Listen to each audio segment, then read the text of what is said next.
আসসালামু আলাইকুম নবম শ্রেণীর শিক্ষার্থী বন্ধুগণ। এখন আমরা অ্যানুয়াল এক্সামিনেশন 2024 তোমরা স্ক্রিনে যে প্রশ্নটা দেখতে পাচ্ছ এটি কোনো না কোনো স্কুলের বার্ষিক পরীক্ষার ইংরেজি প্রশ্ন নবম শ্রেণীর। তো এখন আমরা এই প্রশ্নটি দেখব এবং সবসময় মাথায় রাখবা যে বিভিন্ন বড় বড় স্কুলের যে প্রশ্নগুলো থাকে এই প্রশ্নগুলো থেকে কিন্তু 80 থেকে 90% অনেক সময় হুবহু অনেক স্কুল সেই কোশ্চেনটাই তুলে দেয়।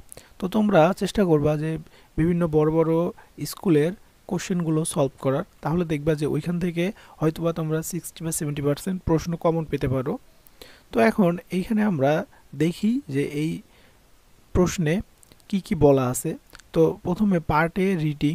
তো এইখানে আমরা দেখতে পাচ্ছি যে একটি প্যাসেজ আছে এবং প্যাসেজটা ভালোভাবে পড়ে আমাদের এ নাম্বার এবং বি নাম্বার দুইটি প্রশ্নের উত্তর দিতে হবে।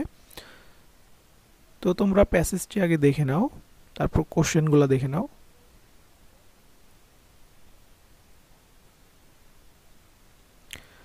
তারপরে এখানে প্রশ্ন আছে বি নাম্বার, 5টা প্রশ্ন আছে। এই প্রত্যেকটি প্রশ্নের জন্য 2 নাম্বার করে, তাহলে 5 দুগুণে 10। এখানে অ্যান্সার দিতে হবে, শর্ট অ্যান্সার। তারপরে সি নাম্বার দেখো, এখানে কলাম এ আর কলাম বি মিলাইতে হবে, অর্থাৎ হোপের সাথে কলাম বির কোন লাইনটা মিলবে, বা এখানে মূলত ডেফিনেশন দিতে বলছে, হোপের ডেফিনেশন, তারপরে চ্যালেঞ্জেস ডেফিনেশন, মোটিভেটেড ডেফিনেশন, সাপোর্টিভের ডেফিনেশন, ওয়েল বিইং এর ডেফিনেশন। সো তোমরা এটা দেখে নাও।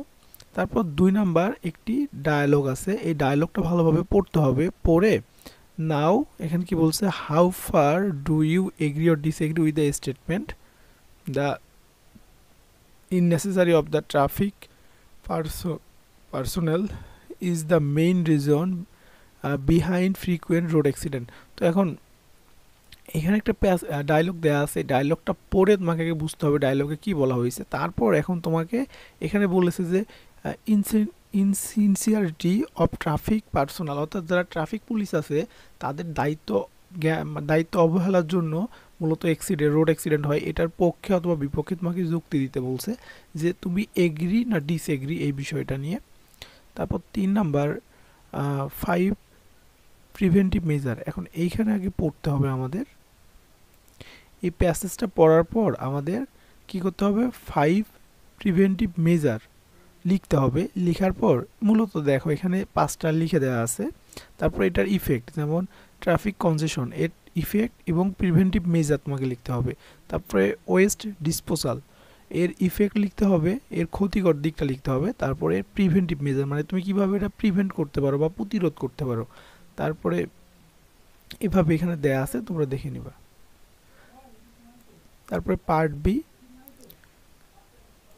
4 নাম্বার দেখো, 4 নাম্বার একটি পোয়েম দেয়া আছে, এই পোয়েমটা পড়ে এখানে 5টা প্রশ্নের অ্যান্সার দিতে হবে। তারপর বি নাম্বার দেখো কি বলছে, আইডেন্টিফাই 3 মেটাফোর অ্যান্ড 2 ইমার্জারিজ। তারপরে সি নাম্বার দেখো তোমরা, তারপরে রাইটিং পার্ট। তো রাইটিং পার্টগুলো দেখে নাও।